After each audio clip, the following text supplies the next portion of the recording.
Hello, and thank you for your interest in the Restart, Rethink, Reopen workshop. It's a bit of a mouthful, that title, isn't it? And we'll get to that in a second. My name's Gavin Bellamy, and I will be leading the workshop. So let's dig into the title, Restart. This is an opportunity for business owners to almost go back to the beginning, rethink what their vision is for their business, where they want to go. So much has changed since February, people's buying habits, people's shopping habits, people's behavior in society. So this gives us an opportunity to really go back and think again and afresh about where we want to go.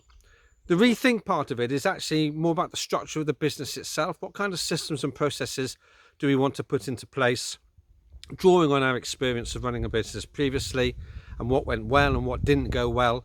So change in thinking how we operate the business, change in thinking about how we market it. And then that brings us to reopen.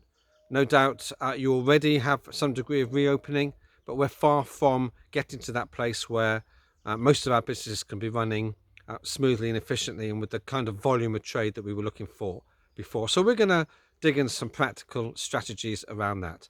I'm really looking forward to running this workshop and having you on board.